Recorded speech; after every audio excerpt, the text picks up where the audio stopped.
Welcome, everyone, to the first of two live streams for Saturday, April 19th, 2025, right here on the NoDQ.com YouTube channel. The only time of the year where I'm doing two streams because for some reason, WWE does not like to have NXT on a separate day from WrestleMania Saturday. I really wish they would change that. Also, the Hall of Fame really needs to be on a different night as well. This first stream, I will be discussing NXT Stand and Deliver 2025, giving my thoughts on the show.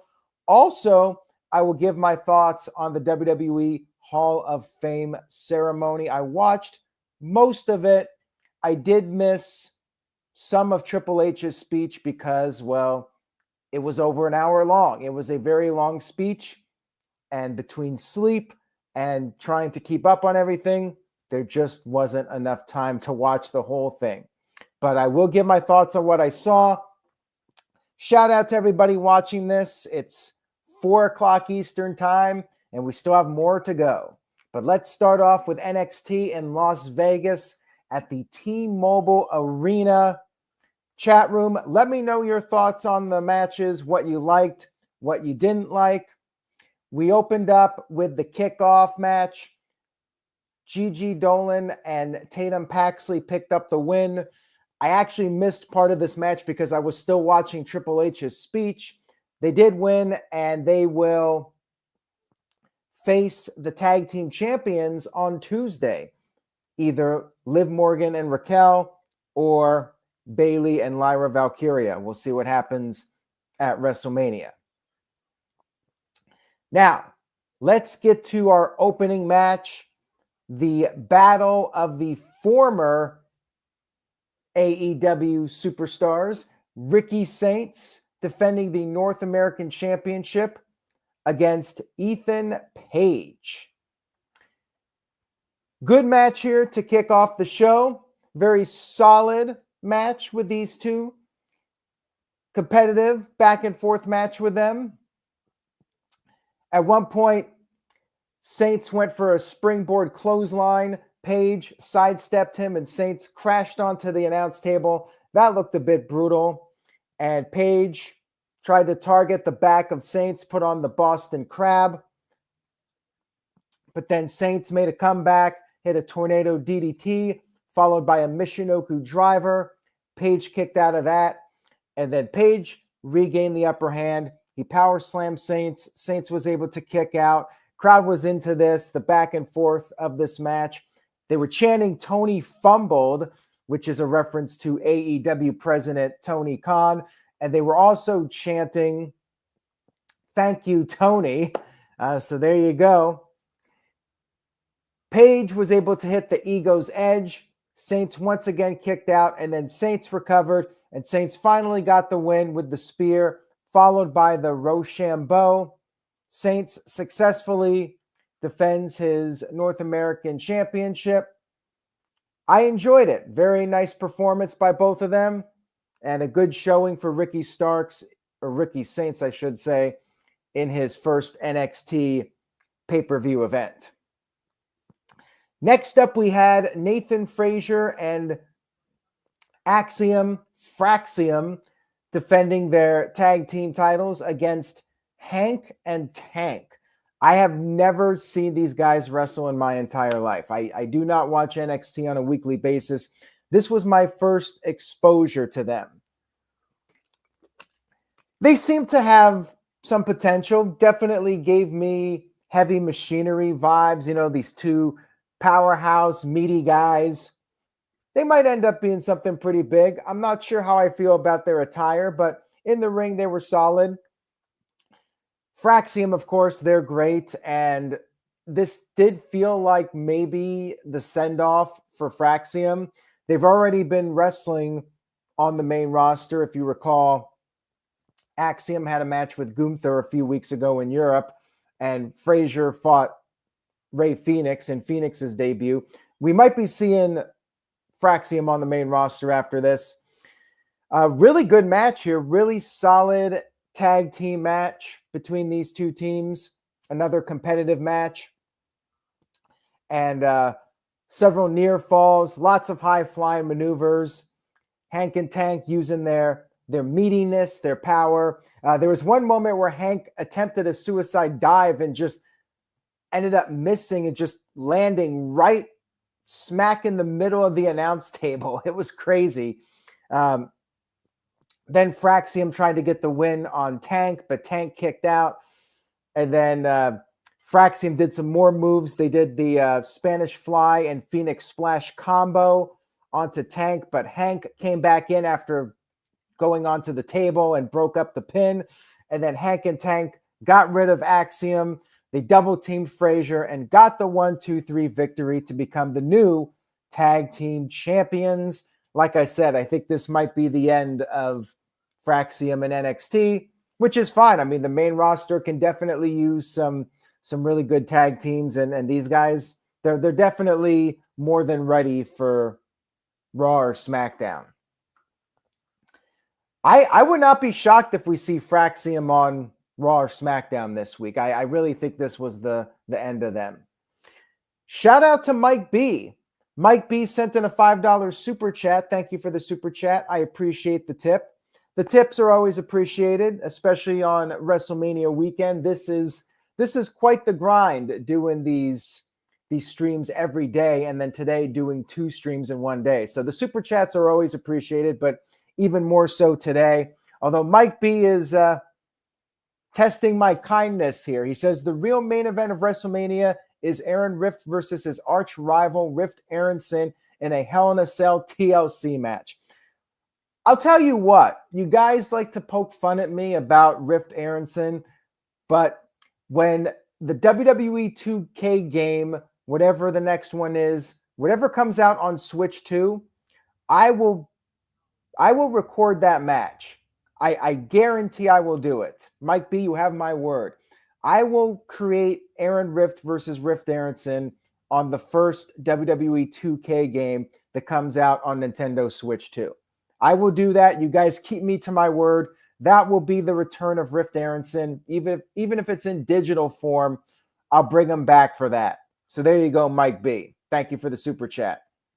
And now you get some added content from me as a result of that. Yes, the 2K games are confirmed for Nintendo Switch. That is going to be fun. I'm looking forward to that. Long overdue. And I may do some more matches on WWE 2K, whatever they put out on Switch too. Maybe even No DQ CAW comes back. We'll see. Anyways, back to NXT. We had our 6-woman ladder match for the vacant Women's North American Championship. I thought this was a little bit silly how we got to this match because Stephanie Vaquer won the women's title from Julia and was a double champion. And it was odd to me because she could have just relinquished the title right away, but then they had her defend both titles and then they still had her relinquish. Why not just have her relinquish the title right away? That was a strange idea. Why I thought she was going to be a double champion and just defend both titles until she lost one of them. Just seemed a bit silly to me. Anyways, we had this match to crown a new champion. 6-woman match. Zarya, Kalani Jordan, former champion. Sol Ruka, who is the new speed champion. Izzy Dame, Lola Vice, and Thea Hale. I actually predicted Zarya to win with Sol Ruka being my second pick. The reason I went with Sol Ruka as my second pick is that she was the speed champion. And I thought, well, does she really need a second title right now? Well, I think she's great. I definitely think Sol Ruka is a major player in the future and already a big player in WWE. I think she's going to be one of the top stars of the company for years to come. Save this quote. I mean, unless she crashes and burns in a bad way on a personal level, I think she's going to be a major superstar in the company. And this was a really good ladder match. The women have come so far. They're taking some great bumps, and the physicality is maybe at the highest level it's ever been. I always felt like for years that the women's wrestling, they just couldn't measure up to the men with the physicality. But these women, the athleticism is arguably at its highest level in the history of WWE. Just all of them are outstanding athletes, and they really lay it in with everything. Like, they are not holding back at all. They're taking women's wrestling to a whole new level. There were so many things that happened in these ladder matches. It's hard to talk about everything. I really liked Kalani Jordan's flexibility in this match. She was impressive. And they did some cool stuff here. Sol Ruka, her finisher, the soul snatcher. It's a great move. Definitely one of the best finishers in wrestling right now. And you had Shawn Spears and his group coming out there. And you had Thea Hale, who was on top of the ladder. And she's great, too. I love her energy and her passion for this. I mean, she's a great character for wrestling. She was on top of the ladder, and then Zarya tipped over the ladder, and Thea did this big crossbody onto all of Shawn Spears' guys. That was great. And then you had Sol and Zarya on top of the ladder, and Sol knocked her off. And she was upside down, and she managed to flip herself back up. That was great. And then she did the soul snatcher to Izzy and Thea, and then climbed back up the ladder and picked up the win to become the double champion. She's got the North American title, and now she's also got the Speed Championship. Big moment for her. I really enjoyed the match. Definitely worth checking out. Next up, we had the D'Angelo family versus Dark State. I will say this. I think the Dark State guys definitely have some potential. I don't like the gimmick. It's too much like a knockoff of Retribution to me, like them with the masks and everything and the entrance. I'm just not feeling it. I hope they can come up with something else. But I do think as wrestlers, this is the first time I've seen these guys wrestle, and they all were impressive. They all definitely have some potential. There's a good reason they got to this point. They definitely have something. D'Angelo family, they've been in NXT for a while, and I just don't know. This feels like another gimmick that probably would not have much legs on the main roster. But we did have a development with this group. I haven't been watching, so I don't know the storyline with the D'Angelo family. They need Big Vito. That's what they need. But anyways, you had some outside interference. You had Cutler James out there, who's part of Dark State. And then you had Rizzo, who's with the D'Angelo family. She was getting involved in this. And there was a moment where Stax wanted D'Angelo to use a crowbar as a weapon, and D'Angelo didn't want to do it. And after all that interference, Stax took the opportunity when the referee wasn't looking and used the crowbar. And then D'Angelo and Stax, it appeared that they were finally back on the same page. But then we had the swerve. We had the turn. Stax gave D'Angelo a low blow and walked out on the group. Apparently, he's been doing business behind Tony's back. I don't know. And here's the problem. So my father-in-law has the Peacock with the ads, which means you don't get to see the video packages. They show you the ads. If you don't have ads, you see the video packages. This is like the one time I would have liked to have been able to see the video package just to be caught up with the storyline. I didn't even see it because my father-in-law has the Peacock with ads. I got to change that. I got to fix that for him. Stax walked out. Darkseid got the win at this point. It was elementary for them at this point, and they got the win. No surprise here, although we did get the turn from Stax. And yeah, they really needed to do something with this. You know, these guys have been running this storyline with this faction for the past 3 years now, it seems, maybe 4, going back to the colorful era of NXT 2001, the 2.0 era. I don't know. I don't really like this whole little mob storyline within WWE. It feels a bit goofy to me. I always felt like it was going to have a shelf life, and it's not something that I think would necessarily work on the main roster. So probably the best to do this and I guess try to call up Tony D'Angelo at some point, because he's been in NXT now for almost 4 years. I think it's time to either take him to the next level or cut him loose. Like, what are you doing here? NXT's supposed to be preparing people for the main roster. So I do think it's time to do something significant here with him. Next up, we had Stephanie Vaquer defending the women's championship against Julia, Jordynne Grace, and Jada Parker. 4-way match here. A lot of multi-person matches on this show. Shawn Michaels was all about wanting to get as many people on the card as possible, working in front of the big crowd. I get it.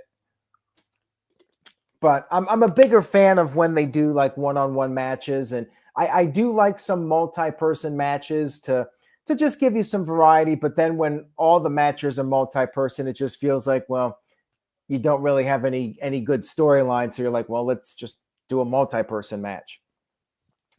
So we definitely had some fun moments in this one. Stephanie and Julia were teasing, going at it. They did work together a little bit, but then they started fighting with each other. Jordynne Grace looked impressive here. She went back and forth with Stephanie, and we got a women's wrestling chant from the fans. Grace was using her power, and then we got Grace hoisted Stephanie and Julia on her shoulders, and then Parker came off the top with the Doomsday Blockbuster device. That got a big pop from the fans. And then Parker got all three of them in the corner and took them out. Then Stephanie got the upper hand and she teased it several times, and then she finally did the knee drops. Booker T's going crazy, having his orgasm, and the crowd is really into this. So to Booker T's credit, I don't really like Booker T as an announcer. I think he's too over the top and corny, but to his credit, he got Trick Williams' entrance over, and he's gotten that knee drop from Stephanie over. The crowd is popping for that now, and I give Booker T credit for that. Him reacting to that has gotten it over with the fans. So it does work. Booker T is effective, but to me, he's effective in small doses. This is one of those times where I think I would prefer like a 3-person announce team. Actually, did we have a 3-person team? I think we did. So that's probably why he didn't bother me as much, because we have Vic Joseph, Corey Graves, and Booker T. So yeah, 3-person team. And I think that's good because that limits Booker T. If it's just Booker T and Vic Joseph or Booker T and Corey Graves, then you got too much Booker T, in my opinion. Anyways, I've said enough of Booker T, and yeah, the signs in the crowd, it's working. So I can't complain too much about it. Then they exchanged a bunch of near falls, and Stephanie was finally able to pin Jada Parker with the SVP, the Stephanie Vaquer bomb, and retain the championship. Very good match here. I mean, the ladies killed it. Really, really solid work from all 4 of them. All 4 of them have potential. Even Jada Parker now, who is the one homegrown talent, she definitely has picked up some momentum over the past couple months, and I could see all 4 of them being big stars on the main roster. Now we get to the main event of the evening: Oba Femi versus Trick Williams versus Javon Evans. This was a hell of a main event. One of the best NXT main events since COVID started, in my opinion. This felt like a black and gold quality main event. Oba Femi looked great here. Really, all 3 of them looked great. Oba Femi is this powerhouse, just an absolute beast. Trick Williams looked good in this one. And Javon Evans, man, this guy is just unreal. Imagine him versus Will Ospreay. That might break Dave Meltzer's scale again. Javon Evans is just unbelievable with his athleticism. He's like Kofi Kingston, but even better. Like Kofi did so many cool things, and Javon Evans is just next level.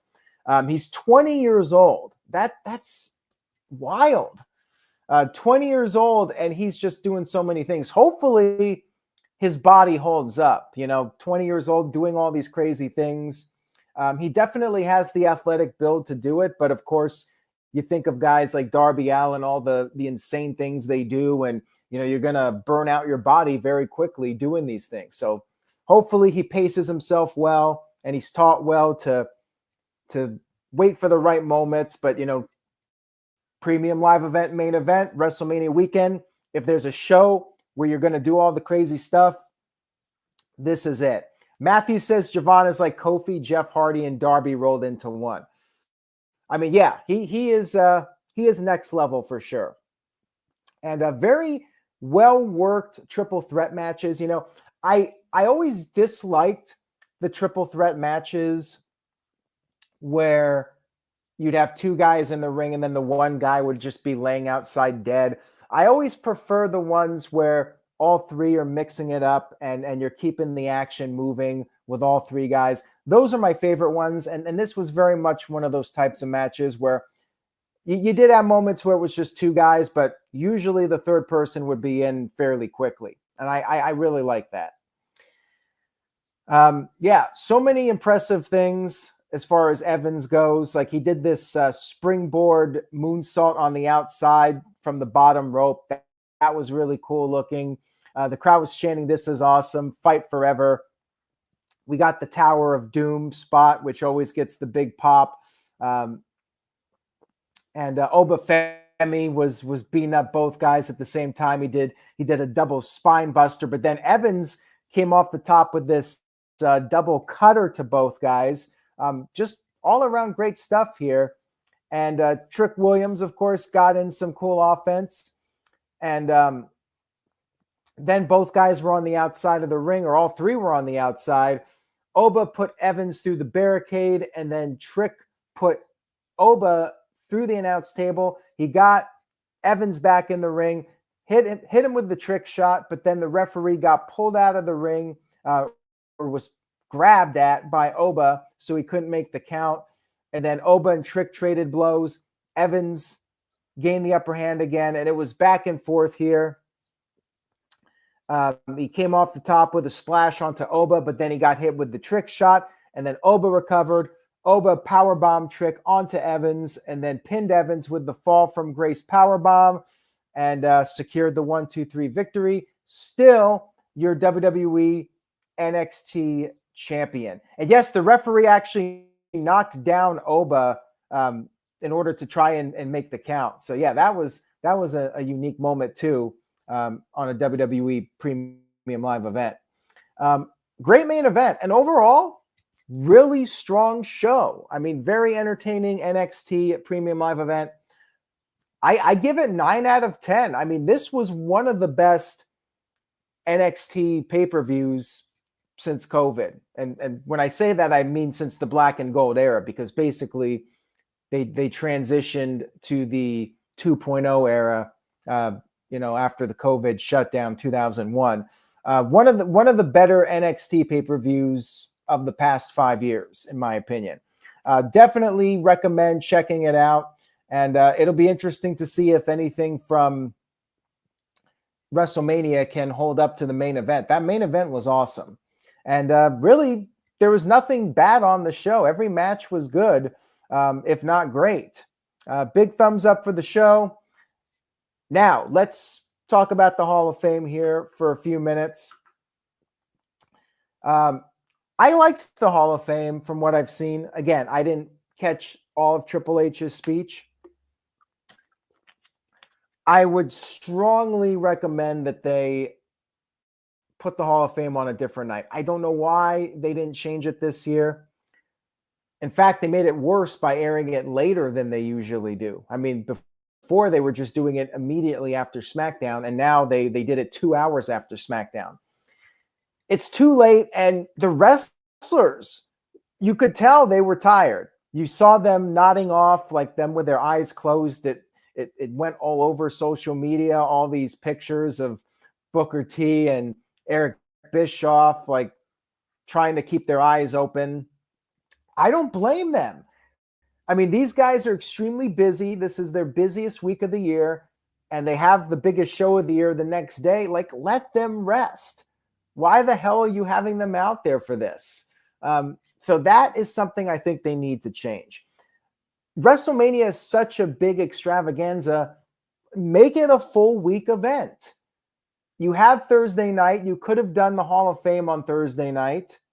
You could do NXT on Wednesday night against Dynamite. Why not? You know, stick it to AEW. Put Stand and Deliver against Dynamite.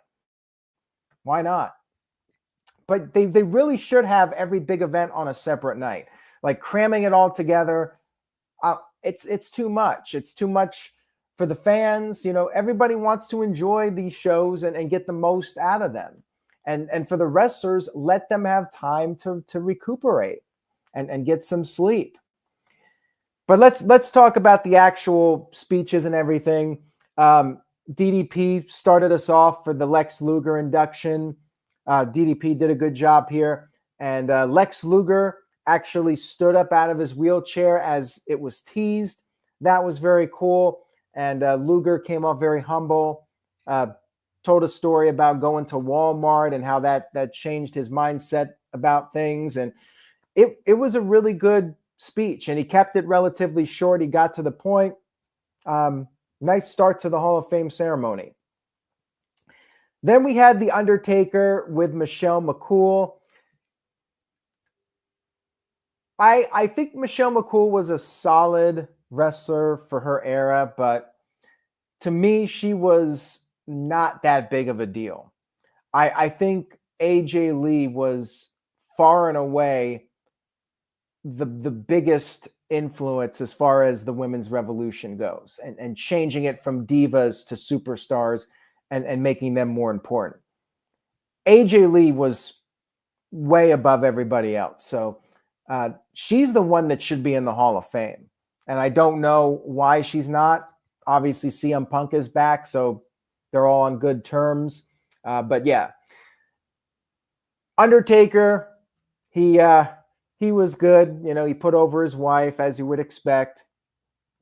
Michelle, she talked about overcoming the fear of failure and, not listening to the critics. You know, you give up if you go by what every critic says. And she said, your calling is bigger than their commentary. You know, she was very motivational. She did a good job. I do think she went on a bit longer than she needed to go on. She thanked Fit Finlay and Stephanie McMahon and Layla, her partner in Lay Cool. It was a fine speech, but I did think it went on a little bit long. We had the next segment, which was for the natural disasters. No person doing the induction. So I thought they would have Jimmy Hart. Jimmy Hart was there in the crowd, but he was not part of this speech. You had John Tenta, Earthquake's family, out there with Fred Ottman, Typhoon. It was fine. You know, it was an emotional speech from Ottman and the Tenta family. I liked the natural disasters as a kid, although they were only a team for like a year. Like they really weren't, maybe a year and a half. But, you know, they weren't around for a very significant period of time. But it was cool. You know, I'm glad Earthquake got in. He definitely deserves it. And same thing with Typhoon. Like, he was never a top star, but, you know, he had entertaining gimmicks, Tugboat, Typhoon, Shockmaster. I'm happy they got in. It was nice for them. And, it was a nice speech. No complaints. Next up, we had the match. Steve Austin versus Bret Hart from WrestleMania 13 as the first match going into the Hall of Fame. Well-deserved. as I've said. CM Punk did the induction speech for them, and he called it the greatest WrestleMania match of all time, although WWE's YouTube channel did not get the memo. They went with Undertaker and Shawn Michaels from WrestleMania 25, which is one of the best of all time, but I don't think it's number one. I would go with this match. I think this was the right choice for the first match. He called it perfect, which I tend to agree with him. I really liked that CM Punk gave a shout out to Ken Shamrock. That was cool. And actually, Austin did too. That was great. You know, Ken Shamrock definitely deserves it. And hopefully he's going to be in the Hall of Fame next year. I keep saying that. He's overdue. They had a trophy made with half of Bret Hart's head and half of Steve Austin's head. That was kind of cool. I'm worried about Bret. It seemed like he had a little bit of trouble moving and walking around, but he did get up to the podium, and he talked about how Steve Austin was the guy he trusted and respected the most in the ring. And then Austin did the bulk of the talking, and he praised the commentary team. He did mention Vince, Jim Ross, Jerry Lawler, and he got emotional, and he said he wanted to drink some beer so he wouldn't start crying. And we had Pat McAfee there, and they all drank some beer. I liked it. And again, it was short and sweet. You know, it wasn't longer than it needed to be. We had the video package for Triple H's induction, which was Nothing Else Matters by Metallica. I loved this. I thought this was a great choice of a song, and the video package was, as usual, very high quality from WWE. I would recommend watching the video package if anything else. Shawn Michaels came out there, and he was kind of rambling on for a little bit. He was getting choked up, and he talked about Stephanie. He talked about Triple H and how they went through all these things. And they remained best friends through thick and thin. And then he finally brought out Triple H. Triple H praised Rich Herring, who's the longest employee of WWE, like 50 years. He got the Hall of Fame induction the other year. He brought up Mr. T, which I thought was funny. You know, Mr. T had that infamously long speech, and of course, Triple H had to somehow top that. You know, he went into a lot of details about his career. He brought up his parents, teaching him work ethic, and going to the gym and being motivated and all this stuff. And he talked about his family. And he did bring up Vince McMahon, which I think was the most interesting thing of this speech that I saw. I think he handled it well. You know, you have to acknowledge Vince. You know, you can't just act like he doesn't exist. And he said they have a complicated relationship. It's a complicated story, but he wouldn't be where he was at without Vince. Vince took him under the learning tree and taught him all these things. And Vince is the grandfather of his children. And he said he loved Vince. Despite everything, he does love Vince. And he was funny. He was entertaining. And I haven't seen the whole thing, so I can't really give a full opinion on it. But it's Triple H. And I do plan on watching the whole thing. My main criticism is I think they should have done this on a different night. You know, Triple H deserves an hour plus to talk. Like, let him talk if he wants to talk. But yeah, when they're still going on here at like 4 a.m. Eastern and, 1 a.m. for everybody in Las Vegas, you know, it's a lot to ask for. But all in all, from what I saw, good Hall of Fame ceremony. I've said my piece on it.